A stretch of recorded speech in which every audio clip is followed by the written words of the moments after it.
안녕하세요. 네.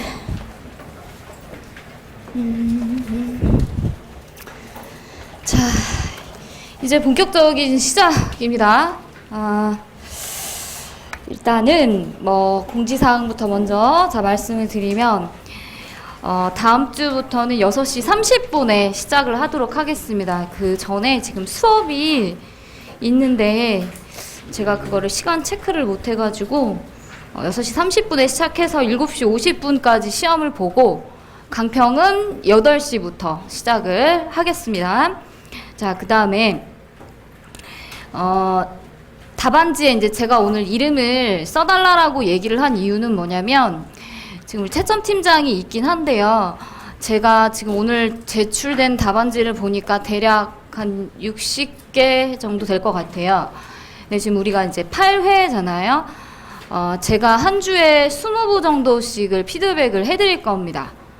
그리고 나머지만 이제 채점 팀장한테 갈 거예요. 근데 이제 이게 공평하게 여러분들이 2번 이상 정도의 저의 피드백을 좀 받으셔야 돼서 번호 순서가 좀 필요합니다. 그리고 제가 이름을 쓰라 한 이유는 이름을 알고 제가 글씨를 봐야 나중에 답안지 상담을 할 때 조금 더 이렇게 좀 구체적이고 좀 개별적인 상담이 가능해요. 그래서 이름을 오늘 써달라고 했는데 이제 이름대로 하다 보니까 이게 조금 문제가 생길 것 같아서 저 좌석 번호랑 이름을 같이 써주세요. 답안지에다가. 그래야 이제 나중에 저랑 같이 얘기하실 때 좀 도움이 될 거고 정 쓰기 싫다. 그럼 그때는 가명 쓰셔도 상관없습니다. 저랑 1도 얘기하기 싫다. 그러면 이제 어쩔 수 없고, 그 다음에 저 옆에 3025에 계신 분들은 이 번호와는 별도로 뒷번호를 붙여드릴 겁니다. 다시. 그래서 그 번호를 쓰고 이름을 좀 써주시면 될 것 같습니다. 저 이름을 쓰라는 이유는 너 잘 썼니 못 썼니 보라는 게 아니고 제가 나중에 이렇게 얘기할 때 이렇게 도움이 돼서, 그리고 글씨 보면 이제 이름하고 제가 이렇게 외우게 되니까 그렇게 하고요. 그 다음에 자, 이제 공부 방법에 대해서 먼저 시작하기 전에 좀 말씀을 드리겠습니다. 예습은 하실 필요가 없습니다. 예습은 하지 마시고, 그리고 이제 제가 문제를 알려드리지도 않을 겁니다. 논점을 알려드리지도 않고, 그건 이제 지난 시간에 얘기했던 그런 것 때문에 그런 것이고, 복습 위주로 하세요.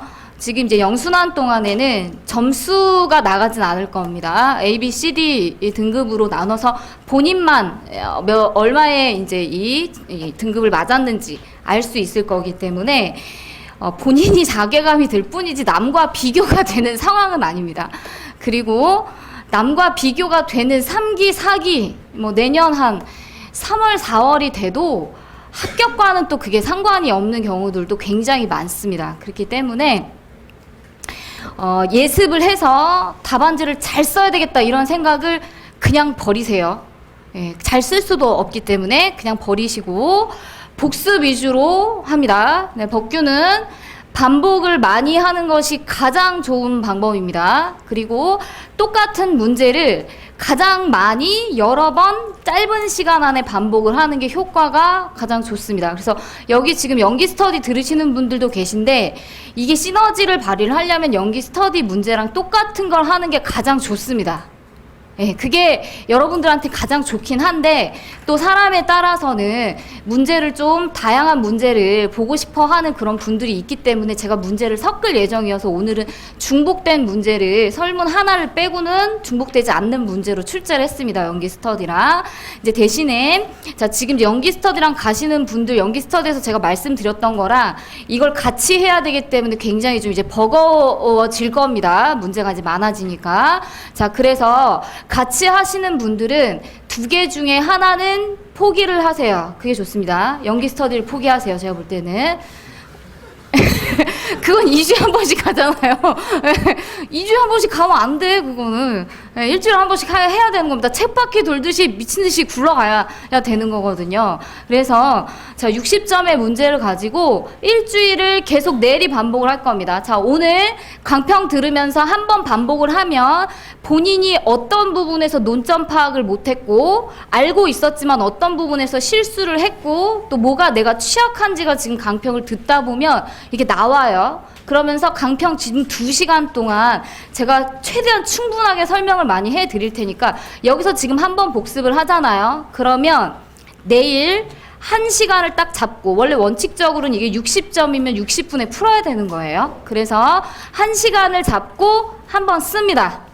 예, 그대로 쓰세요. 아무것도 보지 말고 오늘 강평 듣고 강평을 들으면서 내가 이제 좀 고쳐야 되겠다, 잘못 생각한 거라든가 좀 암기가 부족했구나, 이건 암기를 하면 되겠지, 그쵸? 하면 되는 거니까 일단은 오늘 강평을 들은 상태에서 어느 정도 여기서도 암기할 수 있는 부분은 하신 후에 내일 1시간을 딱 잡되 언제 잡으시냐면 점심 먹기 전이나 저녁 먹기 전에 합니다. 무조건 밥은 먹어야 되니까. 저는 5시 반에 밥을 먹으러 갔거든요, 항상. 그래서 4시 반부터 무조건 썼습니다. 네, 법규를. 그래서 4시 반부터 5시 반까지 1시간 동안 그냥 쓰는 거예요. 오늘 시험 보는 것처럼 독서실에 앉아서. 그리고 5시 반이 되면 무조건 펜을 놓고 밥을 먹으러 갑니다. 끝나든 안 끝나든. 네. 30점을 쓰든 20점을 쓰든 1시간 동안 그냥 쓴 만큼만 하고 그냥 밥을 드시러 가세요. 자, 그리고 다녀와서 다시 쓰지 않아요. 왜냐면 다른 과목 공부하는데 지장을 주기 때문에 그걸 가지고 3시간, 4시간을 쓴다고 지금 이게 잘 되고 그러는 게 아니어서 그냥 멈추고 모레, 자, 또 밥 먹기 전에 1시간을 잡고 예시 답안을 쭉 읽으면서 전체적으로 내용을 한번 훑으세요. 책을 읽지 말고 예시 답안을 읽으면서 전체적으로 내용을 한번 쭉 훑은 다음에 그 다음에 모레 다시 1시간을 잡고 또 씁니다. 그러면 이제 오늘 강평 시간에 반복한 거, 내일 한번 쓴 거, 그 다음에 모레 예시 답안 본 거, 조금 축적된 부분들을 가지고 여러분들이 단 5점이든 조금 더 쓰려고 노력을 하시면서 쓰셔야 돼요. 그래서 그 3일째 되는 날 다시 한번 1시간을 잡고 쓸 수 있는 분량만큼만 씁니다. 이렇게 해서 여기까지 쓰고 그 다음 날에는 여기 문제에 나온 해당 파트의 책 부분 있죠? 책 부분을 가지고 한번 쭉 빨리 읽으세요. 이렇게 해서 일주일을 끝냅니다. 한 주의 것을. 그리고 그 나머지 시간에 여러분들이 이 문제들 중에서 내가 한 80% 정도 이해되는 문제 설문이다 라고 생각이 들면 그때부터 아무 때나 암기를 시작하시면 되겠습니다. 그러면서 정리를 하시면 돼요. 그리고 지금 정리를 해도 어차피 나중에 또 정리하게 되어 있어요. 왜냐면 지금은 어떤 문장을 컴팩트하게 잘 만들지도 못하는 어떤 상태이고, 그리고 어떤 키워드를 넣어야 되는지도 잘 모르는 상태이기 때문에 지금 정리를 해도 나중에 되면 계속 정리한 걸 고치게 되어 있습니다. 그래서 한 방에 답안의 분량으로 정리가 잘 되는 시점은 보통 내년 한 2, 3월 정도쯤이 되면 조금 빠르다, 이렇게 그때 정리가 좀 잘 된다, 이렇게 보시면 돼요. 그래서 지금 정리를 하면 하긴 하는 건데 너무 공들여서 하시지 마세요. 어차피 고치게 되어 있고 내가 정리를 하는 문장 안에 틀린 말이 들어가 있을 가능성이 아주 큽니다. 자, 그래서 정리를 하라까지는 말씀을 안 드리고 책을 보는 것을 마지막으로 해서 한 주에 이 사이클을 그렇게 끝내도록 하겠습니다. 그래서 여기에 나와 있는 논점을 최소한 3번에서 4번 정도 반복해서 복습을 하는 것을 전제로 해가지고 영순한테는 답안지를 잘 쓰는 걸 목표로 하는 게 아니라 논점을 익숙하게 내 것으로 만드는 것, 그게 목표입니다. 자, 됐고요. 일단은 오늘 문제를 먼저 풀고 그 다음에 자료를 좀 보겠습니다.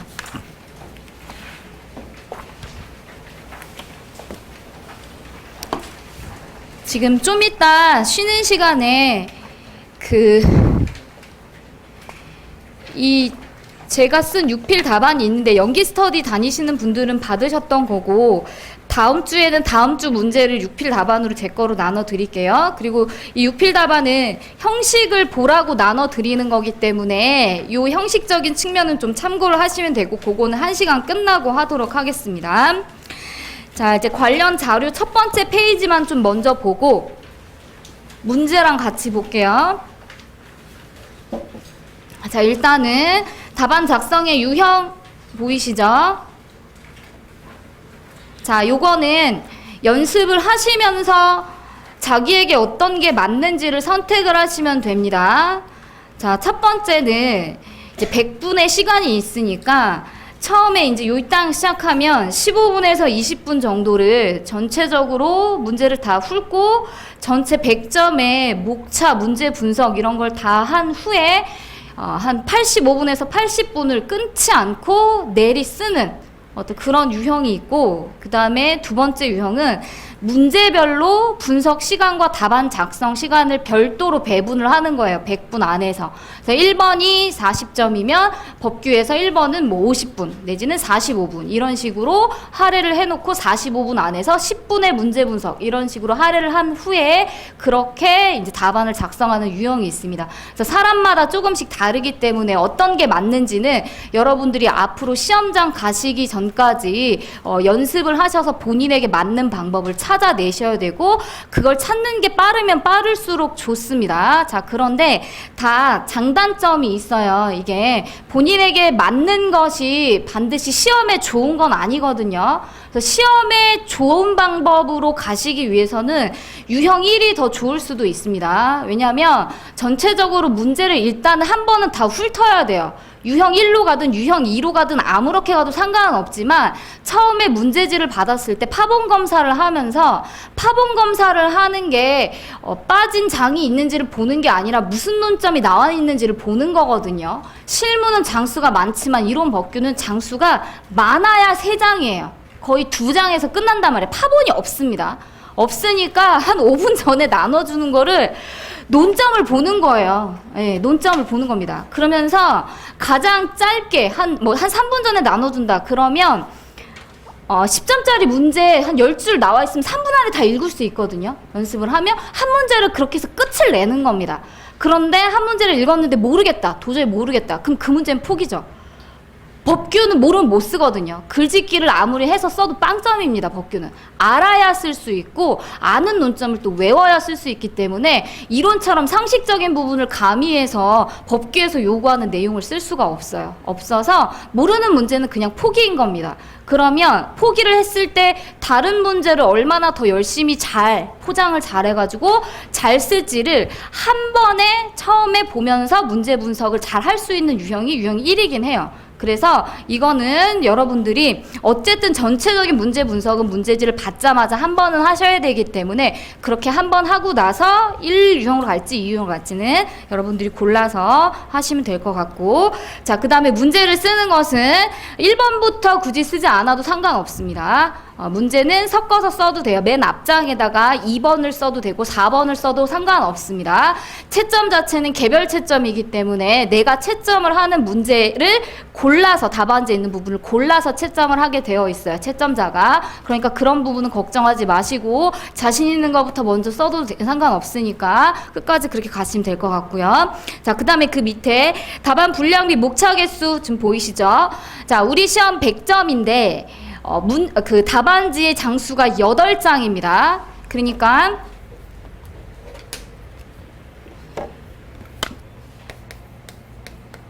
(100점을) 8장에 써야 되는데 10장에다 쓰겠다라고 하면 2권을 받아야 돼요. 저기 달라고 해서 2권을 받아야 되거든요. 자, 법규는 쓸 내용이 많아요. 지금은 암기를 안 해가지고 쓸 내용이 없지만 앞으로 시간이 지나고 암기가 되고 하면 쓸 내용이 차고 넘치고 시간이 모자라서 또 분량이 모자라서 못 써요. 줄이는 게 굉장히 어려운 과목입니다. 그래서 처음부터 10장을 쓰겠다 또는 10장을 넘기겠다 하시는 분들은 아예 2권을 받을 생각을 가지고 그 채로 목차의 개수를 잡으세요. 그러면 자, 이렇게 잡으면 깔끔합니다. 한 장이 10점이에요. 한 장이 10점이란 얘기는 10점 문제로 나온 것을 한 장을 쓰면 된다는 얘기입니다. 2페이지를 쓰면 된다는 얘기예요. 그럼 이게 2페이지니까 한 페이지에 목차가 대략적으로 3개입니다. 법규는. 그러면 깔끔하죠? 10점의 목차 몇 개? 6개. 예, 이렇게 잡으면 되는 거예요. 10점 문제를 보는 순간 내가 10장을 쓰겠다, 2권을 쓰겠다라고 애초부터 마음을 먹고 가면 10점 문제는 목차 6개, 20점 문제는요? 목차 12개입니다. 그래서 6개를 넘어가서 8개가 나왔다. 그러면 뭔가 목차를 잘못 잡은 겁니다. 또는 다른 문제를 작성하는데 영향을 미칠 수가 있어요. 이런 부분을 생각하셔야 되고 12개 목차를 써야 되는데 8개밖에 못 나왔다. 그러면 굉장히 배점에 모자라는 어떤 목차를 잡은 거죠. 뭔가 빠졌다 이렇게 생각을 해야 되는 거예요. 그래서 10장을 쓰겠다라고 하시는 분들은 이렇게 기준을 잡으시고 자 8장을 쓰겠다. 그냥 한 권에 무조건 끝내야 되겠다. 보통 이런 사람들은 어떤 사람이면 글씨가 약간 느린 사람입니다. 아무리 노력을 해도 글씨가 빨라지지 않아요. 그건 어쩔 수가 없습니다. 그렇기 때문에 이런 분들은 그 내용 자체를 굉장히 키워드 위주로 문장을 잘 정리를 해야 돼요.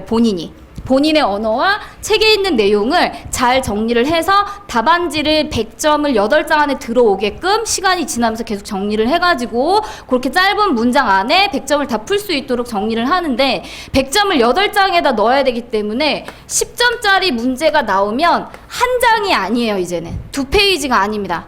한 페이지하고 3분의 2페이지예요. 이렇게 해야 한 권에 들어오죠. 8장에 한 권에 10점짜리를 볼 때. 그렇게 해서 이렇게 되면 한 페이지의 목차가 3개이고 여기를 1개 내지 2개로 잡으면 10점짜리는 4개 내지 5개의 목차로 들어와야 돼요. 4개 정도로 들어와야 되겠죠. 그럼 20점짜리는 이제 배로 올라가면 됩니다. 8개 내외. 30점은 12개 내외. 이렇게. 해서 목차 개수를 일단 정해놔야 되고 플러스 마이너스 한두 개 정도의 수준으로 목차를 잡아야 다른 문제에 지장을 주지 않는 시간과 분량 이런 것들을 가지고 100점 안에 다 들어올 수 있다. 그래서 애초에 배점을 보시고 목차 개수를 탁 떠올리게끔 이건 이제 연습을 하셔야 돼요. 10점에 몇 개, 20점에 몇 개, 30점에 몇 개 이런 식으로 우리 시험이 보통 5점 단위로 나오진 않습니다. 10점, 20점, 30점 이렇게 나오니까 그렇게 계산할 수 있도록 해서 목차를 잡을 때 내가 8개를 잡아야 되는데 막 16개 이렇게 잡았다. 그러면 뭐가 잘못됐다는 생각을 할 수 있어야 된다는 얘기예요. 그래서 요거는 형식적인 부분이니까 애초에 처음 시작하실 때부터 좀 잘 잡으시면 되겠습니다. 일단 거기까지만 보고 자 답안지 형식은 이따가 1시간 끝나고 보고 문제 분석을 먼저 할게요.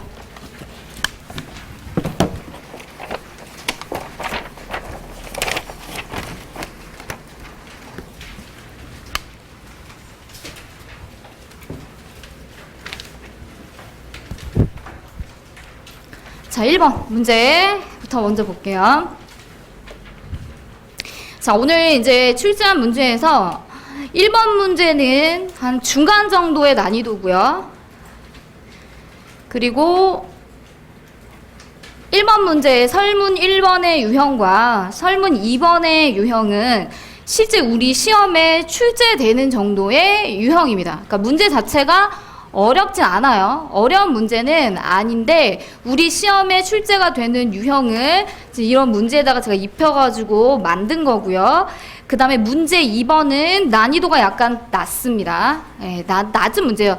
이걸 딱 보는 순간 아 행정법에 이러한 논점이 있었었지? 이곳을 생각하면 10점, 10점의 배점이기 때문에 논점은 끝납니다.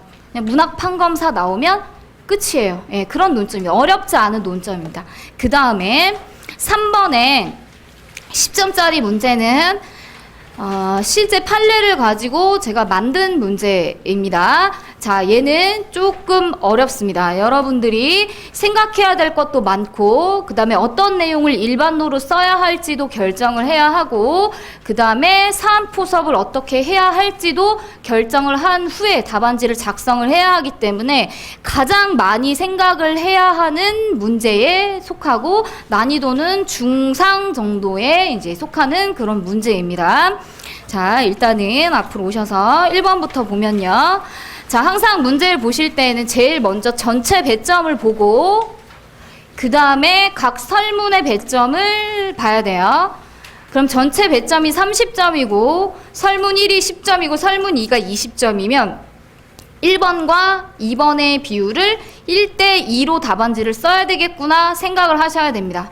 10점짜리를 보면 목차 4개에서 6개, 20점짜리를 보면 목차 8개에서 12개, 그쵸? 요 사이 이렇게 나와야 되겠구나. 그래서 그래서 답안지를 썼을 때 나중에 분량이 1대2의 수준이 적절하게 나와야 답안지 작성을 잘한 거다 이렇게 생각하시고, 그 다음에 자, 두 번째 볼 부분은 뭐냐면 위에 첫 번째 줄부터 있는 게 아니라 문제, 소설문 안에 있는 문제부터 먼저 읽어야 돼요. 자, 지금 소설문이 설문 1번이 문제 3줄이고 설문 2번은 문제 2줄이에요. 자, 이 정도면 그냥 첫 줄부터 읽습니다. 그런데 소설문이 6줄, 8줄 이렇게 나가는 경우들도 있습니다. 자, 그때는 첫 번째 줄부터 읽는 게 아니라 맨 마지막 줄이나 밑에서부터 두 번째 줄이 물음에 해당하는 게 나와 있어요. 그걸 먼저 읽고 그 다음에 소설문이 한 6줄이다? 그럼 첫 번째 줄부터 다시 한번 읽고, 그리고 소설문 2를 또 읽고, 그 다음에 맨 위에 사실관계 첫 번째 줄에 올라와서 이렇게 읽는 겁니다. 자, 그러면 이렇게 문제를 먼저 읽는 이유는 문제를 보고 우리가 추출해낼 수 있는 행정법이나 토지보상법상의 기본 내용을 예측을 한 다음에 그 다음에 문제에서 요구하는 것들이 맞는지를 우리가 체크를 해가면서 찾아내기 위해서 문제를 먼저 보는 겁니다. 우리가 사례를 풀 때 그냥 마구잡이로 푸는 게 아니에요. 첫 번째 줄부터 읽으면서 뒤로 갔다 앞으로 갔다 이렇게 푸는 게 아니라 우리가 배웠던 내용들을 무기처럼 다 끌어내서 이게 맞는 건지를 첫 줄부터 읽으면서 확인해 가면서 이게 맞구나 하면 그 채로 목차를 픽스를 시켜가지고 답안 작성을 바로 하는 겁니다. 자, 보세요. 설문 1번부터 읽어볼게요. 자, 만약 사업시행자 Y가 수용재결을 신청하기 전에 갑과 합의를 해서 갑 소유의 토지를 협의 취득했을 때 협의 취득의 법적 성질을 논하고, 자, 여기까지 보면은 컴마 앞에 협의 취득의 법적 성질을 논하라 라는 물음이 하나 나왔습니다. 자, 그런데 이 협의 취득은 지금 수용재결을 신청하기 전에 협의라고 했어요. 자, 수용재결을 신청하기 전에 협의는 몇 개가 있죠? 2개가 있죠. 사업인정 전 협의도 있고 사업인정 후 협의도 있어요. 자, 둘 다 법적 성질에 어떤 논란이 있습니다. 견해 대립이 있죠. 그러니까 이 컴마 앞에 나와 있는 문장만 가지고는 사업인정 전 협의인지 후 협의인지를 얘기하는지 알 수가 없어요. 어쨌든 양쪽 다 견해 대립이 있으니까 견해 대립을 논해야 하는 것이 법적 성질을 논하는 거다라고 하면 뭐가 나와야 됩니까? 목차 지금. 문, 학, 판, 검, 사. 일단 기본적으로 이건 생각을 해야 되죠. 왜냐하면 문제점. 논의의 실익이 뭔데? 배웠잖아요? 공법인지, 공법관계인지, 사법관계인지, 공법상 계약인지, 사법상 계약인지에 따라서 적용법규, 소송 형태 달라지죠. 문제점. 자, 학설. 역시 견해대립 있죠? 판례 있죠? 검토 있죠? 일단 기본적으로 지금 목차가 4개는 안 돼. 자, 4개는 나와야 되는 거예요. 그리고 사안포섭을 만약 해야 된다. 그럼 목차가 지금 5개예요. 5개. 자, 근데 지금 10점짜리예요. 10점짜리인데 컴마 앞에 있는 것만 가지고 목차가 5개가 나왔으면 이렇게 5개를 목차로 잡을 수 있는 거예요? 없는 거예요? 없는 거죠. 어딘가를 합쳐야 되는 겁니다. 왜냐하면 뒤에 물음이 또 있기 때문에. 자, 그 다음 물음 보세요. 사업인정 이전 협의 취득과의 차이점을 간략히 설명하라. 자, 두 번째 물음에서 지금 협의 취득의 법적 성질을 논하라라고 하는 협의가 무슨 협의인지 확정이 됩니다. 왜냐면 사업인정 이전 협의 취득과 차이점을 논하라고 했으니까 컴마 앞에 있는 협의 취득은 뭘 얘기하는 거죠? 사업인정 후 협의 취득을 얘기하는 겁니다. 후 협의 취득이 되어야 전 협의 취득과의 차이점을 간략히 설명하라. 이게 말이 되겠죠. 그렇죠? 그래서 자, 우리 지금 사실관계 위에 나와 있는 막 10몇 줄을 하나도 읽지 않았지만 문제만 보고도 어느 정도 지금 논점이 확정이 됐어요. 자, 그리고 자, 두 번째 물음은 간략히 설명하라 이렇게 나와 있어요. 간략히. 자, 앞에 컴마 앞에 있는 법적 성질을 논하라라고 하는 부분에는 간략히라는 단어가 없습니다. 그러면 지금 10점짜리의 문제에서 물음이 2개인데 앞에 거는 그냥 논하라고 뒤에 거는 간략히예요. 그러면 목차를 4개를 잡았을 때 첫 번째 물음에 3개, 두 번째 물음에 1 이렇게 배분을 해야 두 번째가 간략히가 되겠죠. 그쵸? 2 이렇게 배분한 건 이걸 간략히 논하는 게 아닌 겁니다. 그 다음에 여러분들이 목차를 5개를 잡을 거다라고 하면요. 어떻게 해야 되죠?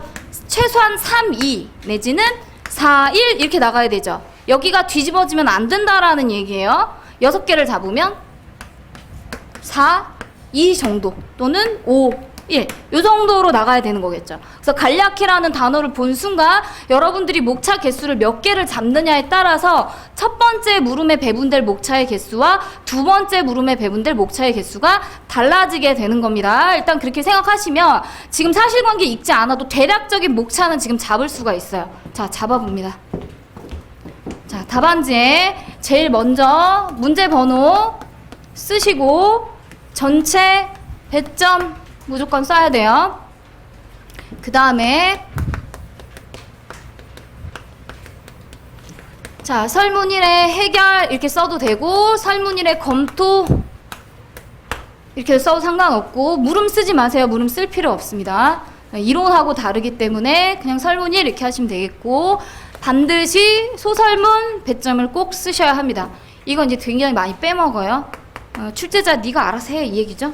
기분이 나쁘거든요. 그래서 꼭 쓰시고 자, 로마자 1번 잡으면 이제 그 다음 목차가 1번 이렇게 들어갑니다. 자, 보통은 여기에 뭐가 들어가냐면 이 문제에서 무엇을 논점으로 주었는지를 간략하게 여러분들이 정리를 하는 목차가 들어와요. 보통은. 그래서 일단은 1번은 대부분의 문제는 논점의 정리다 일단 이렇게 생각은 하세요. 근데 논점의 정리를 안 써도 되는 문제가 있습니다. 그 유형 중에 하나가 지금 설문 1번이에요. 얘는 지금 문제에서 묻는 거다시피 사업인정 후 협의취득의 법적 성질 그리고 사업인정 전 협의취득과의 차이점 이런 것들을 논하는 일반론을 묻는 문제와 거의 다름없는 문제예요. 그래서 이런 경우는 논점의 정리 어떤 논점 자체가 없어요. 일반론을 쓰는 것과 같은 문제이기 때문에 여러분들이 논점을 정리를 해서 한 번에 보여줄 필요가 없는 문제입니다. 그래서 일단은 일반적인 경우는 그렇지만 얘 같은 경우는 베끼면 이렇게 나와야 되죠? 협의취득인데 사업인정 후 협의취득으로 확정이 됐으니까 후 협의취득의 법적 성질 쓰시고 두 번째 목차 이제 뭐죠? 두 번째 물음이죠. 전 협의취득과의 차이점 그쵸 문제 그대로 자 이렇게 잡아놓고 내가 여기 3개, 1개를 넣을 거야. 그러면 전 협의 취득과의 차이점이라고 하는 부분이 책에 있었잖아요. 책에 있는 그 부분을 한 단락으로 써야 된다는 얘기예요. 목차를 1개 잡겠다는 얘기는. 최대한 컴팩트하게 내용을 잘 축약해서 모든 내용을 잘 보여줄 수 있도록 여러분들이 써야 되는 거고요. 자, 여기 3개를 잡겠다라고 하면요. 자, 문제점이 있고 학설, 판례, 자, 검토 이렇게 들어가요. 그러면 지금 목차가 얘는 하나예요. 지금 얘는 단락을 안 썼기 때문에 이렇게 나가도 이게 목차가 1개인 거예요. 자, 하나, 둘, 셋, 4개죠. 그러면 어느 목차 2개인가를 합쳐야 되는 겁니다. 여러분들이. 내용이 짧은 거를 합치는 겁니다. 이거는 이제 여러분들이 공부를 하시다 보면 판례와 검토를 합쳐도 되는 경우 검토와 사안포섭을 합쳐도 되는 경우 학설과 판례를 합쳐도 되는 경우 이런 것들이 공부가 많이 되다 보면 그 내용에 따라서 여러분들이 자연스럽게 될 거예요. 자, 여기는 판례랑 검토 정도를 합치면 학설하고 판례 검토가 같은 분량이 될 겁니다. 그러면 그 다음 목차 다음 체계의 목차 이렇게 잡으시면 돼요. 이렇게 잡는 겁니다. 그 다음에 여기를 4개, 1개 잡겠다라고 하면 얘를 그냥 그대로 놓으면 되죠. 그렇죠? 3개, 2개를 잡겠다라고 하면요. 여기 내용을 목차로 쪼개면 돼요. 그렇죠? 쪼개서 여러분들이 생각한 차이점에 해당하는 그 제목 그거를 목차로 나타내면 됩니다. 그렇게 하면 되겠고 자, 이거는 지금 우리가 3줄만 보고 읽어서 목차를 잡은 거예요. 그쵸? 위에 사실관계를 반영해야 되는 부분이 있을 수도 있어요. 나중에. 이건 대략적인 목차입니다. 픽스된 목차가 아니에요. 지금 이 3줄만 읽고 대략적으로 이런 목차가 내가 배운 선 안에서 나올 수 있게 되겠구나 라고 형식적인 부분이랑 배점을 고려해서 잡아 놓은 것이고 이 사실관계를 읽다 보면 문제 1번, 설문 1번 안에서 뭔가 사안포섭을 해야 되는 경우가 생길 수도 있습니다. 그러면 그때는 여기에 사안의 경우 내지는 여기에 사안의 경우 이렇게 잡아야 될 수도 있어요. 그러니까 그때는 문제를 다시 읽으면서 목차 개수를 다시 조정을 할 겁니다. 그래서 계략적으로만 일단 잡아놓는 거예요. 자, 두 번째 설문 2번. 자, 갑은 중앙토지수용위원회 이의 신청을 거친 후에 재결에 대해서 취소 소송을 제기하고자 한다. 이 경우에 취소 소송의 대상과 피고를 검토하라 그랬고, 자 20점이에요. 자 문제는 지금 뭐냐면 취소 소송의 대상과 피고가 누군지를 검토를 하는 겁니다. 자 똑같이 설문 2의 해결 이렇게 하시고 20점이고, 자 얘는 이제 사례, 거의 사례니까 논점의 정리 일단 하나 잡아놓고요. 그럼 두 번째 목차는 뭐가 되죠? 취소 소송의 대상이 되겠죠. 두 번째 목차는.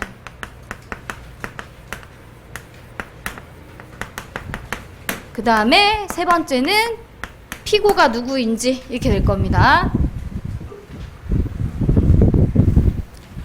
러프한 큰 목차는 이렇고, 문제를 이제 다시 봐요. 다시 봅니다. 보세요. 갑은, 지금 갑은 설문 1에서 누구라 그랬죠? 설문 1에서 사업시행자는 Y고, Y가 갑과 합의를 했고 갑 소유의 토지 이렇게 얘기했으니까 갑은 누굽니까? 토지 소유자죠. 그렇죠? 예, 우리 안 읽어도 그런 것들은 확정이 되는 거예요. 확정을 잘 하셔야 돼요.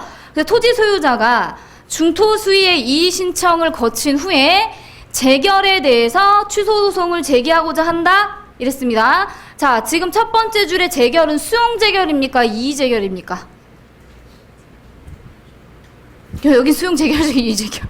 그죠? 아, 지금 이게 막 나오는데 여긴 수용 재결이라 하고 여긴 이의 재결이라고 얘기해요. 다르단 얘기예요, 지금 이게. 누구는 수용 재결이라고 생각하지만 누구는 지금 이의 재결이라고 생각을 한다는 얘기예요. 그렇죠? 그래서 지금 이게 수용 재결인지 이의 재결인지 지금 알 수가 없는 겁니다. 그래서 문제가 뭐죠? 취소 소송의 대상을 확정하라는 얘기예요. 그러면 얘가 수용 재결일 수도 있고 이의 신청을 거쳤으니까 이의 재결일 수도 있잖아요. 자, 수용 재결이 있고 그 다음에 이의 신청을 거쳐서 이의 재결이 발령이 됐어요. 발령이 된 거죠. 지금 이의 신청을 거쳤다라고 얘기를 했으니까.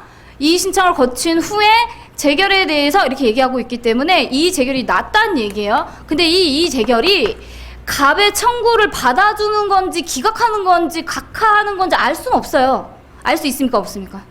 없죠? 그냥 이의 재결이 났다라고만 되어 있는 거지, 갑이라는 토지 소유자가 불만을 품어서 이의 신청을 제기한 거에 대해서 인용 재결을 해준 건지 기각 재결을 해준 건지 각하 재결을 해준 건지 아무것도 알 수가 없습니다. 자, 그러면 지금 우리가 배운 걸로는 얘는 원처분이고 얘는 행정심판의 재결이죠.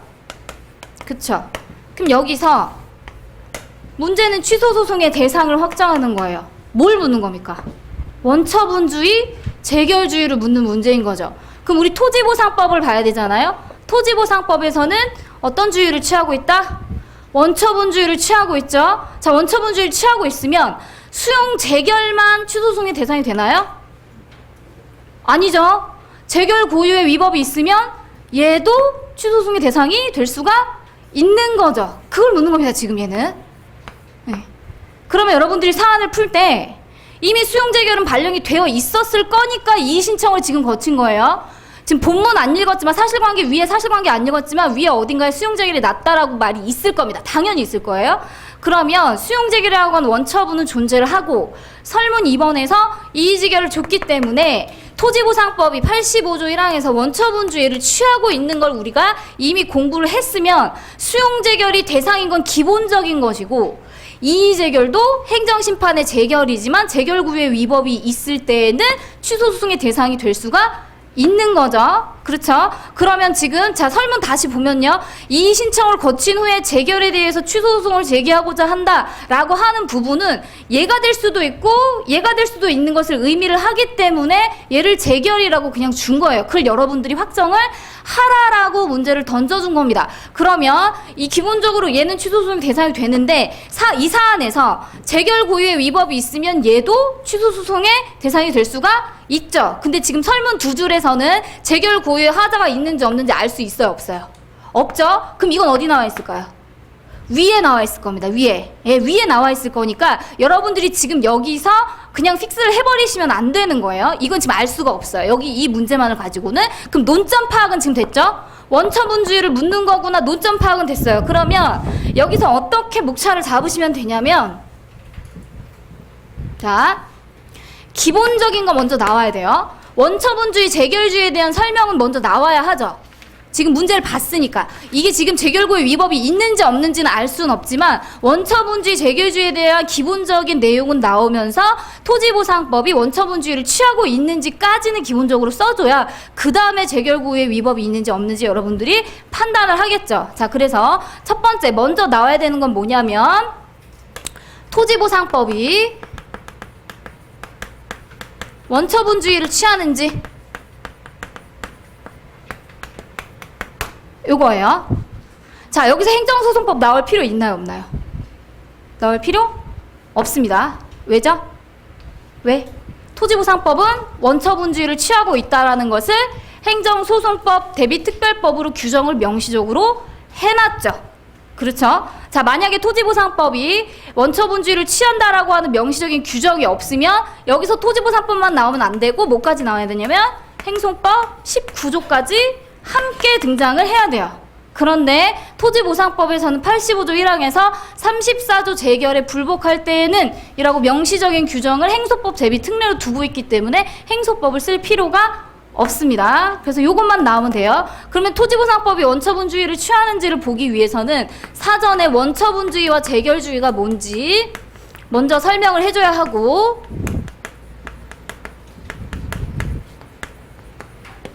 그 다음에 요거에 대해서 사안을 포섭하면 됩니다. 우리는 원처분주의를 취할 거다라고 얘기를 할 거예요. 그러면 두 번째, 취소소송의 대상을 확정하기 위해서는 뭐가 나와야 되죠?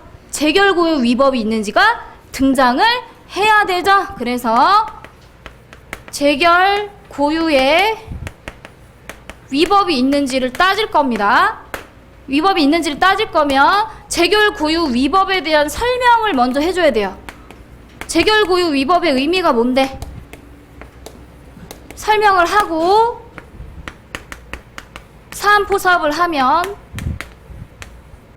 최종적으로 여기서 재결고유 위법이 있다라고 하면 취소소송의 대상이 수용재결이 될 수도 있고 이의재결이 될 수도 있고 재결고유 위법이 없다라고 하면 여기서 취소소송의 대상은 뭐만 된다?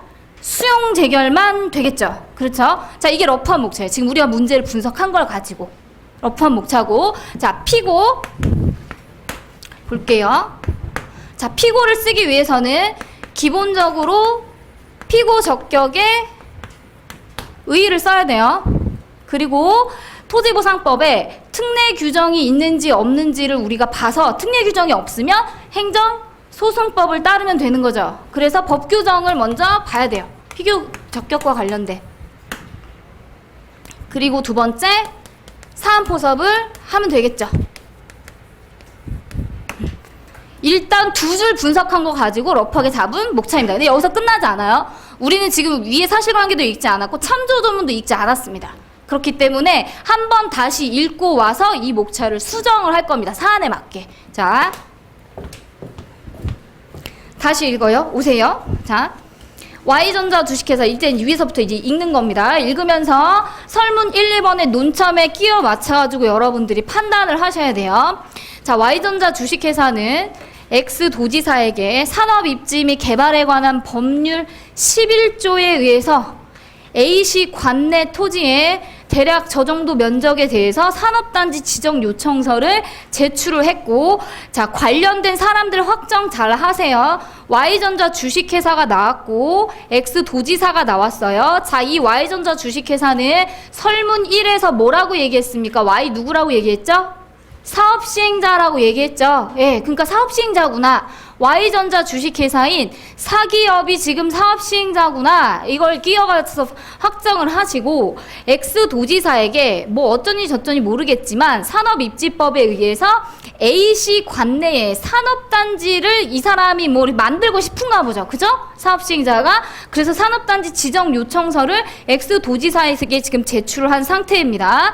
자, 그래서 해당 지역을 관할하는 A시장이 일단 요청서에 대한 사전 검토 의견서를 X도지사에게 제출을 했고, 왜냐하면 산업단지를 지정하고자 하는 지역은 A시고, 그리고 지정 요청서 같은 경우를 지정 요청서는 누구에게 제출했냐면 X 도지사에게 지금 제출을 한 거예요. 그러니까 지금 두 개의 어떤 이 지자체장이 지금 나와 있잖아요. X 도지사하고 A 시장이 있기 때문에 뭐 관련 법에 의해서 뭐 A 시장이 사전 검토 의견서를 X 도지사에게 제출을 해야 되나 보죠. 그래서 제출을 한 겁니다. 제출했다 이렇게 나와 있고, 자, X 도지사는 Y전자 주식회사를 사업 시행자로 해서 위 토지를 땡땡 일반 지방 산업단지로 지정 고시한 후에, 자, 산업단지 지정 고시 누가 했습니까? X 도지사가 했죠. A 시장이 한 거 아닙니다. 이런 거 확정 잘 하셔야 돼요. X 도지사가 산업단지 지정 고시했고, 사업 시행자는 Y가 됐고, 산업단지는 일반 지방 산업단지입니다. 그때 산업단지 개발 실시 계획을 승인했다. 자, X 도지사가 행한 어떤 행위가 지금 두 개가 나왔습니다. 산업단지 지정 고시라고 하는 게 하나가 나왔고, 그 후에 또 뭘 했다 이렇게 나왔죠? 산업단지 개발 실시 계획 승인이라고 하는 행위를 또 했죠. 자, 시간적으로 앞뒤 확정을 하시고 X 도지사가 한 행위가 두 개라는 것도 확정을 하셔야 돼요. 자, 이런 것들이 문제가 되는 소지가 될 행정 행위일 가능성이 크기 때문에 여러분들이 이런 것들은 잘 확정을 하시고 누가 발령한 건지 시간의 선우가 어떻게 되는지 이런 거 잘 보시고, 자, 한편 갑은 A시 관내에 있는 토지 소유자로서, 토지 소유자래요. 우리 아까 확정했죠. 이미 설문 보면서 토지 소유자인데 자기 토지 중에 약 90%가 산업단지 지정 고시 때문에 수용의 대상이 됐대요.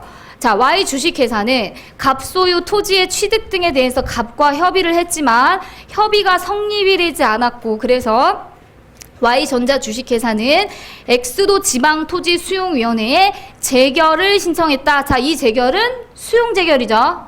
그렇죠. 수용재결, 재결이라고 나와 있어도 여러분들은 수용재결이라는 거를 알아먹으셔야 하는 거고요. 지금 3조 조문을 보진 않았지만 X도 지방토지수용위원회라고 나왔어요. 그러면 이 A 관내의 일반 지방 산업단지와 관련된 이 수용 재결의 관할은 누구겠습니까? X도 지방 토지 수용 위원회겠죠. Y가 바보가 아닌 한 지금 이 문제에서 산업입지법을 개별법으로 주었는데 산업입지법상의 수용재결을 관장하는 토지수용위원회가 X도 지방토지수용위원회니까 거기에다가 수용재결을 신청을 했을 거예요. 그럴 가능성이 높습니다. 자, 물론 참조조문을 읽지 않아서 잘못했을 수도 있습니다. X도가 아닌 다른 어떤 토지수용위원회일 수도 있는데 잘못했을 수도 있지만 이제 이 가능성이 가장 높은 그러한 X도 지방토지수용위원회가 관할일 가능성이 높은 그런 단서를 던져준 겁니다. 그래서 X도 지방토지수용위원회가 수용재결에 일단 처분청이 될 것 같다라는 거 확정을 하시고 자, 그러면 수용재결을 신청을 했고 그 다음에 10억 원을 보상을 하는 수용재결이 발령이 됐대요. 자, 그럼 이 문제를 전체적으로 보면은 앞에 산업단지와 관련돼서 지정 고시가 나오고 그 다음에 개발계획, 개발 실시계획 승인이 나왔어요. 그리고 협의가 안 돼서 수용재결을 갔죠. 수용재결이 발령이 됐어요. 그럼 수용재결이 이전에 나와 있는 요것과 요거의 두 개 행위 중에 하나가 사업인정 의제가 될 가능성이 아주 높은 행위가 돼요. 그럼 여러분들은 참조 조문에서 얘가 사업인정 의제가 될지 얘가 사업인정 의제가 될지 확정을 해야 되는 겁니다. 그래서 일단 아직까지는 확정을 할 수가 없어요. 자, 지금 그러면 전체적으로 문제 다시 한번 보면은 Y전자 주식회사가 사업시행자고 수용재결의 관할은 누구다? X도 지방토지수용위원회일 가능성이 아주 크고 그 다음에 지정고시나 승인 이 두 개 중에 하나가 사업인정 의제가 될 가능성이 아주 크고, 그쵸? 여기까지가 전체적으로 준 것 중에 다예요. 갑이 토지 소유자고. 그럼 그 채로 일단은 참조조문 읽지 말고 설문 1번 와보세요. 다시 읽어보세요. 이 사안을 적용해서 여기서 잡았던 목차에서 사안 포섭을 해야 될 게 있는지 없는지를 다시 한번 보세요. 자, 만약 사업시행자 Y가 수용재결을 신청하기 전에 갑과 합의해서 갑의 소유 토지를 협의 취득했을 때 협의 취득의 법적 성질을 논하라. 사업인정 전 협의 취득의 법적 성질을 논하라. 자, 여기서 검토가 되면 굳이 똑같은 내용을 사안 포섭 다시 할 필요가 있나요, 없나요? 없죠. 예, 끝나는 거고. 그 다음에 사업 인정 후 협의를 전 협의 취득과 차이점을 간략히 설명하라 라는 부분을 일반론을 쓸 겁니다. 그러면 다시 사안포섭을 할 필요가 없는 내용이 되는 거예요. 그래서 설문 1번은 아까 잡았던 목차를 그대로 픽스를 시켜서 여러분들이 쓰도록 하겠습니다. 자, 그럼 그 상태에서 다시 이제 설문 2번 오세요. 자, 중토수위의 이의 신청을 거쳐서 재결에 대해서 취소소송을 제기하고자 한다. 이 경우 취소소송의 대상과 피고를 검토해라. 자, 아까 잡았던 목차에는 우리가 토지보상법을 기준으로 잡았어요. 왜냐면 이의 신청을 던져줬기 때문에 두 줄만 읽었을 때는 토지보상법 문제라고 우리가 생각을 한 거죠. 그래서 토지보상법을 이 목차로 잡았지만 지금 문제를 다시 읽고 났더니 토지보상법 문제예요? 산업입지법 문제예요?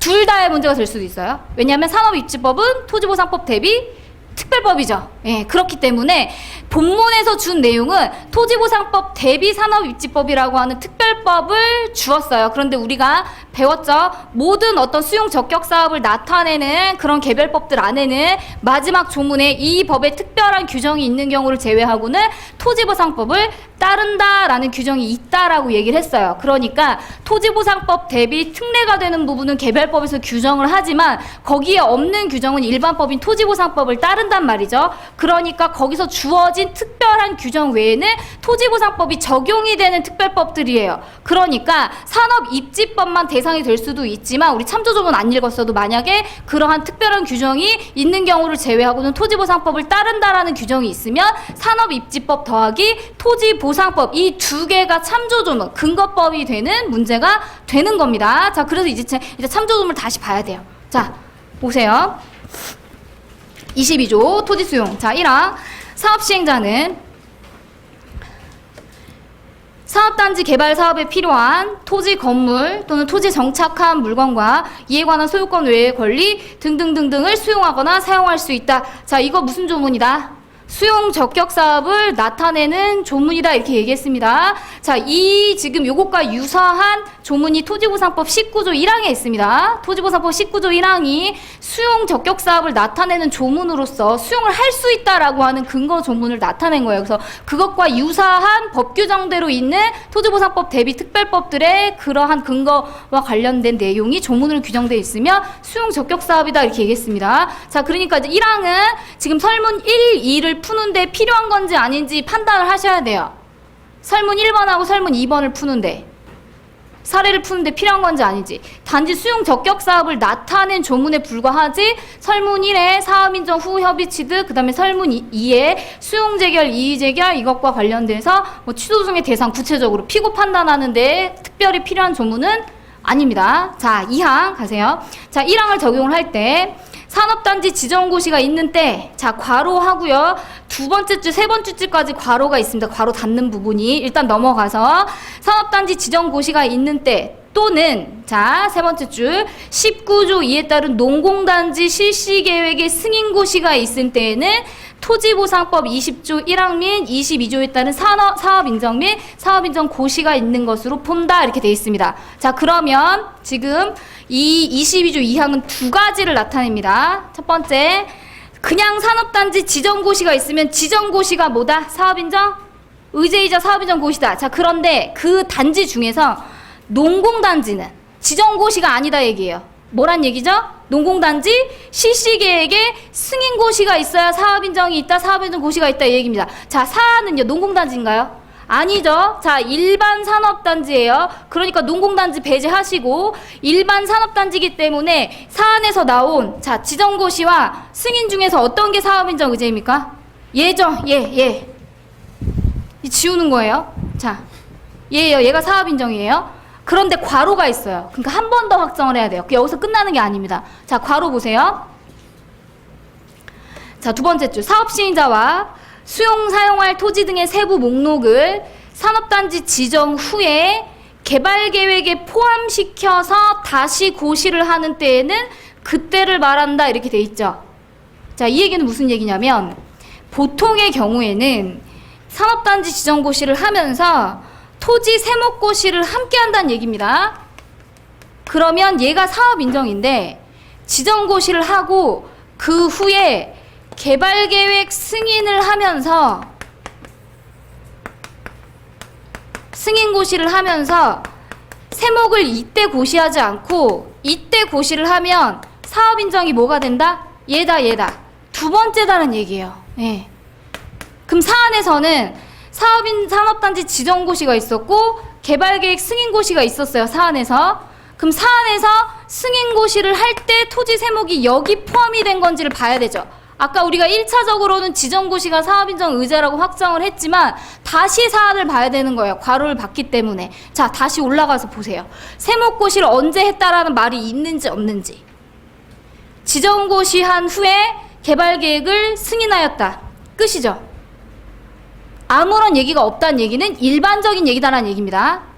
예외적인 상황에 해당하는 게 아니라 아무런 단서가 없다는 얘기는 그냥 일반적인 경우다라는 얘기예요. 그러면 얘는 없어지게 되죠. 아까 확정을 한 대로 지정고시가 이제 사업인정이 되는 겁니다. 예, 이렇게 확정을 하시면 되고, 아, 지정고시 사업인정이네. 이렇게 확정하시고, 자, 그 다음에 4만 가세요.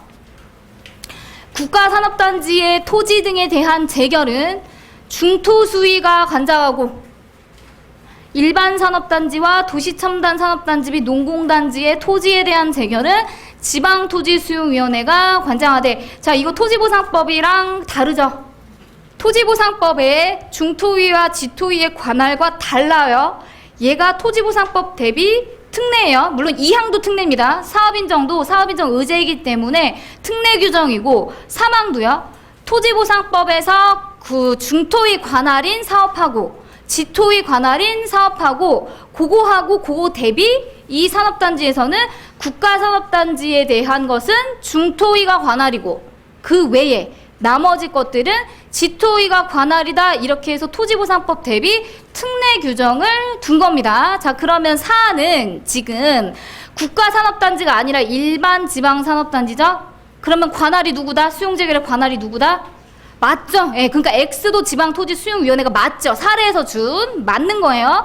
그 다음에 자, 재결의 신청은 토지보상법 23조 1항 및 같은 법 28조 1항에도 불구하고, 자, 토지보상법은 언제로 돼 있죠? 수용재결 신청 사업인정 고시로부터 1년 이내라고 돼 있지만 여기는 어떻게 하겠다? 개발계획 관련한 사업기간 내에, 개발계획에서 정하는 사업기간 내에 수용재결 신청을 할 수 있다. 이렇게 돼 있죠. 얘도 재결 신청의 특례인 겁니다. 자, 그러면 지금 이 사망 규정에 있어서 우리가 확정할 수 있는 설문 2번상의 내용이 있는지를 봐야 돼요. 지금 자, 설문 2번이 취소 소송의 대상과 피고를 검토하라 이렇게 돼 있는데, 여기서 피고 부분에 있어서 X도 지방토지수용위원회가 이 일반 지방산업단지의 관할이기 때문에 여기서 원처분인 수용재결이 취소소송의 대상으로 확정이 되면 여기에 피고는 누가 됩니까? X도 지방토지수용위원회가 되겠죠? 그렇죠? 그런데 여기서 이의재결 고유의 위법이 있어서 이의재결도 이 취소소송의 대상이 되면 여기는 답이 두 개가 나오는 거예요.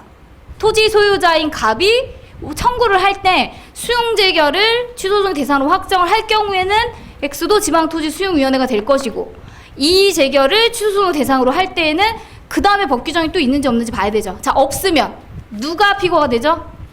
중토위가 피고가 되죠. 그렇죠? 그래서 이의재결 고유의 위법이 있는지 없는지를 여기서 따져봐서 두 개가 다 된다라고 하면 여기도 달라지게 되고, 수용재결만 취소소송 대상이 되면 여기에 피고는 누구만 된다? X도 지방토지수용위원회가 피고가 될 겁니다. 자, 그럼 그 다음 좀 보세요. 수용 또는 사용에 관해서 이 법에 특별한 규정이 있는 경우를 제외하고는 토지보상법을 준용한다 이렇게 돼 있죠. 자, 준용한다 이렇게 돼 있기 때문에 지금 여기 참조조문상에서 던져준 게 산업입지법 전체의 특례를 다 던져준 거라고 생각해야 돼요. 우리가 문제를 풀 때에는. 여러분들이 기타의 특례를 알고 모르고 그게 중요한 게 아니라 시험을 볼 때 참조조문을 이렇게 두 개 항을 줬다. 그럼 그게 그 법의 전부라고 생각하고 문제를 푸시는 겁니다. 그럼 여기에 나와 있는 특례 외에는 전부 다 토지보상법을 적용을 하겠다라는 얘기예요. 그럼 지금 우리가 특례로 본 건 2항에 있는 사업인정 의제와 3항에 있는 관할 토지수용위원회가 누군지 하고 재결 신청 기간 딱 요거 3개밖에 없죠. 나머지는 전부 다 토지보상법을 따르겠다라는 얘기입니다. 그럼 설문 2로 다시 올라오세요. 취소 소송의 대상과 관련돼서 토지보상법 대비 특별법인 산업입지법에서 지금 22항에서 본 참조조문 안에서 원처분주의를 취하는지 재결주의를 취하는지 말이 있습니까? 없습니까? 특례가 없죠. 없기 때문에 토지보상법을 적용한다라고 하는 이 5항 규정에 따라서 토지보상법 85조 1항이 그대로 적용이 되는 겁니다. 자, 그러면 여기 와서 목차 이제 고쳐야 돼요. 자, 이 사안에 이 산업단지 지정의 가장 근거법은 산업입지법이에요. 그렇죠? 근데 산업입지법에 취소소송의 대상을 규정한 특례가 없기 때문에 토지보상법으로 가는 거예요. 그걸 써줘야 돼요, 여러분들이. 그러면 여기다가 이제 목차를 추가해야 되죠.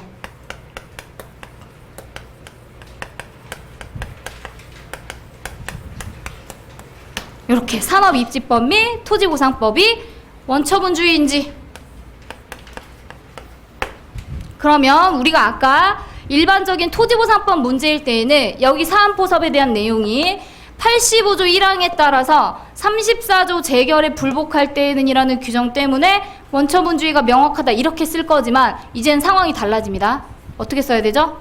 산업입지법 특별한 규정이 없기 때문에 지금 참조조문 22조 5항에 의해서 토지보상법을 준용을 함으로 85조 1항 규정에 따라서 원처분주의를 취한다 이렇게 써야 되는 거죠. 이제 상황이 달라지게 됩니다. 자, 그 다음에 내려와서 재결고유 위법은 밝혀줬어요. 그럼 지금 우리가 사안을 다 봤어요. 문제에서 던져준 글씨를 다 읽었는데 재결고유 위법을 따질 만한 사실관계 있어요, 없어요? 한 개도 없습니다. 재결고유 위법을 따질 재결고유의 주체 절차, 형식, 내용상 하자와 관련된 그 어떤 단서도 없어요. 이건 뭘 얘기하냐면 재결고유 위법이 없다라는 얘기입니다. 그러면 확실히 이제 확정이 되겠죠. 여기 재결고유 위법이 없다. 그러면 여기서 뭘로 확정이 된다? 수용재결로 확정이 된다는 얘기입니다. 수용재결. 그러면 이의재결 이제 지워버리면 되죠. 네. 수용재결로 취소소송의 대상이 확정이 되면 자, 여기도 이제 해결이 되죠. 여기도 해결이 되는 거예요. 피고적격, 그 다음에 관련 법령 뭐 써야 되죠? 22조 3항 써야 되죠, 지금. 네, 특별한 규정을 두었죠. 수용재결 관할은 누구다? X도 지방토지수용위원회다. 그래서 법규정 요거 쓰시고 사안포습할 때 요렇게 내려오면 되죠. 그러면 지금 20점의 목차 개수 맞는지 봐야 돼요. 자, 보세요. 저기부터 하나. 자, 여기까지 둘, 셋, 넷, 다섯, 여섯, 일곱, 8개. 8개 정도예요. 8개 정도면 충분한지 한번 생각을 해보고 그 다음에 빠진 논점이 없는지 한번 생각을 해야 돼요. 자, 다시 한번 볼게요. 지금 우리가 논의를 할 때에 여기서 처음에 설명을 했는데 제가 자, 수용재결 갔다가 자, 이의재결 가면 이 이의재결은 이의신청을 했을 때에 발령되는 결과예요. 그쵸? 중토위의 어떤 최종적인 판단이죠. 자, 이 이의재결이 행정심판의 재결인지 여기 행정심판의 재결인지는 우리는 알고 있죠. 우리는 알고 있는데 문제를 냈거나 일반 국민의 입장에서는 이 문제를 풀 때에 이 신청이 특별행정심판인지 아닌지 알 수가 없는 상황일 수 있고 그 다음에 자 문제를 봤을 때 자 첫 번째 중토수위 이의 신청을 거쳐서 재결에 대해서 취소 소송을 제기하고자 한다 이렇게 돼 있어요. 근데 일반적으로 이의 신청이라고 하는 건 제가 기본 강의 시간에 설명을 했지만 개별법에 이의 신청이라고 하는 권리구제 제도가 여기저기 개별법에 있습니다. 자, 부동산 가격 공시법상의 이의 신청은 우리가 지금 뭘로 보겠다라고 얘기했죠? 강학상 이의 신청으로 보겠다라고 얘기를 했죠. 그런데 토지보상법상 이의 신청은 특별행정심판이 되는 거예요. 근데 이것은 법 규정이 첫 번째 명확하면 특별행정심판이 되는 토지보상법상의 이의신청과 같은 경우도 있지만 부동산 공시법상의 이의신청은 그동안 논의가 있어왔고 지금도 논의가 있죠. 지금도 누구는 그 이의신청을 특별행정심판으로 본단 말이에요. 그러면 그 이의신청의 결과는 행정심판의 재결이 될 수 있을 수 있고 강학상 이의신청으로 보면 그 강학상 이의신청을 제기한 그 결과는 행정심판의 재결이 아닌 거죠. 그렇죠? 자, 이 두 상황에 논란이 있는 이 두 상황을 놓고 볼 때 지금 설문에 다시 와서 이의 신청을 거쳐가지고 이의 재결을 발령을 받았어도 이 이의 신청의 법적 성격이 강학상 이의 신청이 된다라고 하면 이 원처분주의 논의를 할 필요가 있나요, 없나요? 전혀 없습니다. 그렇죠? 왜냐하면 처분은 지금 하나니까. 강학상 이의 신청으로 볼 때에는 그 아까 재결이라는 용어 자체도 쓰지 않죠. 이의 신청의 어떤 결과 자체가 행정심판에 재결이 되지 않는 거예요. 그러면 이 문제에서는 수용재결이라고 하는 처분 하나밖에 없게 되는 거죠. 그러면 취소소송의 대상과 관련돼서 원처분주의 논의를 할 필요가 전혀 없게 되는 거예요. 그냥 취소소송의 대상은 처분인 수용재결이다 이렇게 된단 말이에요. 그럼 우리는 이렇게 논의를 한 것은 이미 이의 재결이 행정심판의 재결이라는 걸 공부를 했기 때문에 이렇게 논의를 했는데 일반적인 국민의 입장이나 지금 참조조문상에 제시한 것이나 참조조문상에서 이의 신청과 관련된 그 어떤 단서도 없고 단지 토지보상법을 준용하겠다라고만 되어 있기 때문에 이 원처분주의 논의를 하기 위해서는 이의 신청에 대한 어떤 이 이의 재결의 성격이 특별 행정심판에 해당하는지를 간략하게 앞에서 한번 밝혀줘야 토지보상법상 원처분주의 논의에 따라서 수용재결과 이의재결 중에 무엇을 원처분주의 논의에 따라 취소소송의 대상으로 확정할지가 결정이 되게 됩니다. 그래서 그 논점 한 덩어리, 자그마한 덩어리 하나가 요 논의를 하기 전에 사전에 나와야 할 것으로 제가 볼 때는 보입니다. 이 부분 여러분들 복습하실 때 다시 한번 생각을 해보세요. 자, 그러면 여기서 요 논의를 하기 전에 앞에 나와야 되죠. 요 논의하고 뒤에 나오면 아무런 소용이 없는 거예요. 이 논의를 하기 전에 앞에 나와야 논리적으로 이게 연관성이 이렇게 있게 되는 거예요. 그럼 여기 앞에서 이제 목차가 달라지죠. 2번에서 이 신청이 특별행정심판인지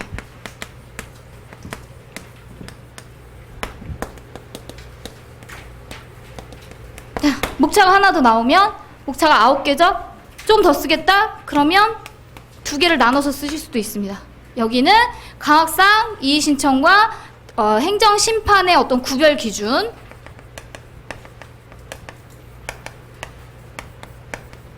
이런 거 쓰시고 참조 조문상에는 이의 신청과 관련된 조문이 없기 때문에 토지보상법을 준용하는 22조 5항에 따라서 토지보상법 83조가 특별행정심판에 해당하는지에 대해서 논의를 하시면 여기에 그 결과가 요거랑 같은 거다 이렇게 되죠. 요거랑 같은 거다. 그래서 원처분주의 논의를 할 수가 있다라고 연결이 되는 거죠. 자, 그러면 다시 논리를 다시 잡아보면요. 여기서 특별행정심판이 아니라 여기서 강학상 이의신청으로 결과가 나오면 이게 강학상 이의신청이라는 결과가 나오면 여기에 논의 중에서 뭐가 없어져야 되나요? 다 없어져야 돼요. 다. 전부 다. 원처분주의 논의 필요 없어요. 재결고의 위협도 필요가 없는 겁니다. 이 논의 자체가 없어지고 그 다음에 이제 뭐가 나오죠? 수용재결은 처분이다. 그렇죠? 행정소송법 19조에서 얘기하는 처분이다. 이렇게 되고 2조 1항 1호에서 얘기하는 처분이다. 자, 사안의 경우 취소소송 대상은 뭐다? 수용재결이다. 목차 2개밖에 안 나오는 겁니다. 이해되시죠? 요래서 이 신청이 특별행정심판인지가 나와야 원처분주의 논의와 재결고의 위법에 대한 논의가 나오는 거예요. 여기서 강학상 이의신청으로 나오면 이의신청의 그 결과는 행정심판의 재결이 아닌 겁니다. 그냥 이의신청의 결과에 불과한 거기 때문에 처분은 수용재결 하나만 존재를 하는 거예요. 원처분주의 논의할 필요가 전혀 없습니다. 그냥 처분 하나니까 그 처분에 대해서 취소소송의 대상으로 삼으면 된다 이렇게 쓰고 사안포섭 바로 하고 바로 피고적격 22조 3항 규정에 의해서 엑스도 지방토지 수용이네 이렇게 나가게 되는 거예요. 그래서 원처분주에 대한 논의를 하려면 요건 숨어있는 논점이긴 한데 여러분들이 이의 신청이 특별행정심판인지에 대해서 간략하게 언급을 해주고 넘어가야 논리적으로 원처분주의 재결고의 위법에 대한 내용이 나올 수가 있겠다 이렇게 생각을 하시면 되겠습니다. 자, 예시답안 한번 보시죠.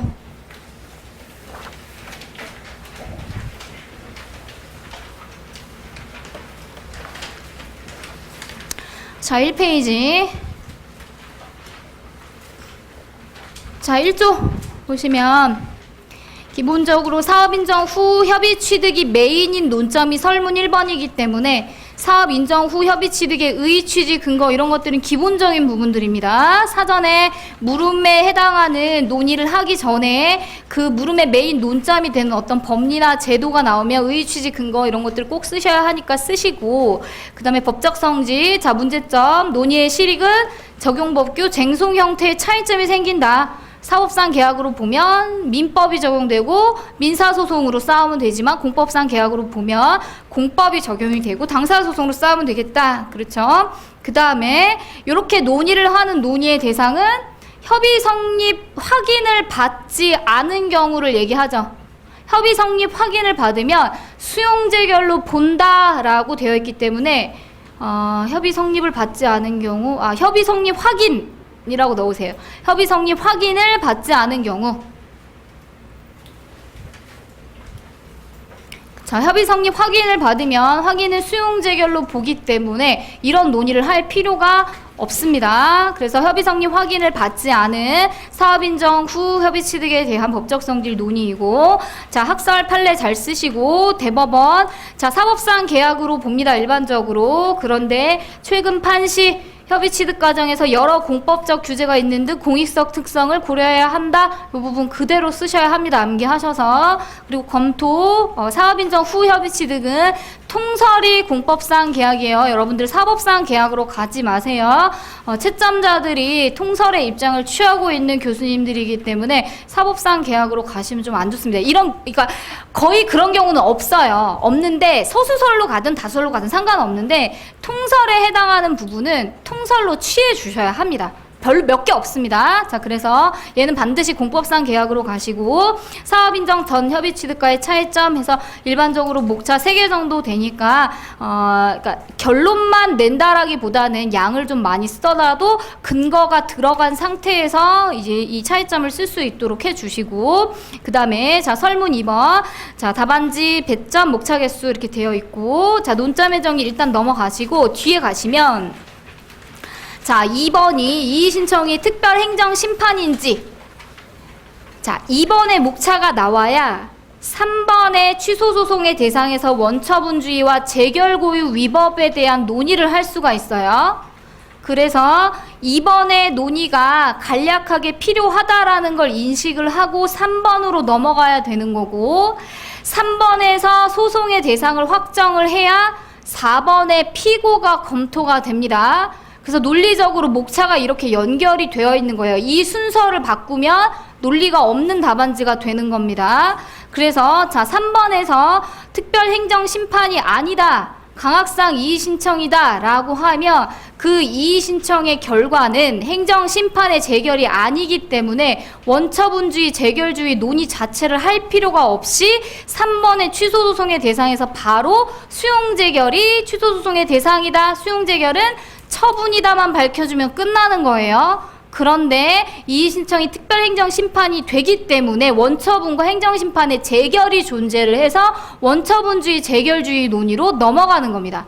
그래서 자 3번으로 오시면 산업입지법이 여기서 준 참조조문이기 때문에 참조조문상에 특별한 규정이 있는지를 봤지만 이 취소소송의 대상과 관련돼서는 특별한 규정이 없습니다.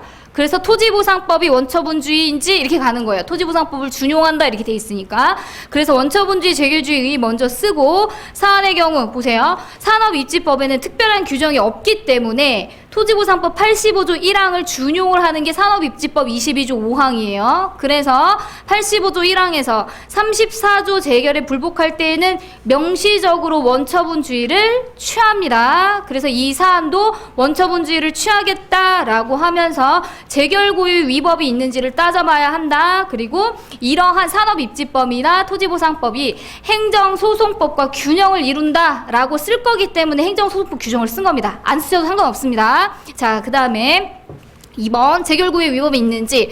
자, 재결고유 위법이란 재결 자체의 주체 형식 절차 위법을 의미하고 내용하자 포함되는 부분에 견해 대립이 있지만 뭐 다르다. 자, 짧게 쓴 이유는 저는 이제 문제 분석을 하고 재결고유 위법에 대한 판단을 전혀 할 수가 없게끔 문제를 던져줬기 때문에 저는 이 부분에 대해서 일반론을 많이 쓰지 않아도 된다라고 생각을 했습니다. 그래서 여기를 짧게 처리를 하고 이의신청이 특별행정심판인지에 대한 부분을 목차 2개로 쪼개고 빼고 구별 기준까지 써둔 겁니다. 뭐 이런 부분들은 지금 잘 안 될 수도 있어요, 여러분들은. 그리고 이제 여러분들이 나중에 시간이 지나면서 논점에 대한 판단은 여러분들이 해서 재결고유 위법을 더 쓸지 이의 신청이 특별행정 심판인지를 더 쓸지는 그 여러분들의 판단입니다. 그래서 일단은 지금 제 판단으로 쓴 거기 때문에 요건 참고만 하시고 시간이 지나면서 이런 부분들은 목차를 쪼개서 일반론을 더 쓸지 말지 결정을 하시면 돼요. 자, 그래서 짧게 쓰고 사안은 설문상 재결고유 위법이 없는 것으로 보인다. 자, 그래서 취소소송의 대상 수용재결을 취소 대상으로 해야 된다. 쓰고 수용재결이 취소소송의 대상이 됐기 때문에 피고는 산업입지법 22조 3항에 의해서 X도 지방토지수용위원회로 결정이 됐습니다. 자, 그래서 피고적격에 의해 일반론, 그 다음에 적용법령, 행정소송법과 관련된 규정도 같이 써주시면서 특례 규정을 제외하고는 토지보상법을 적용하지만 특례 규정이 있기 때문에 관할은 지방토지수용위원회에서 사안포섭, 처분청인 엑소 지방토지수용위원회가 피고가 된다. 자, 이렇게 하고 끝맺음 하시면 됩니다. 자, 일단 10분만 쉬겠습니다.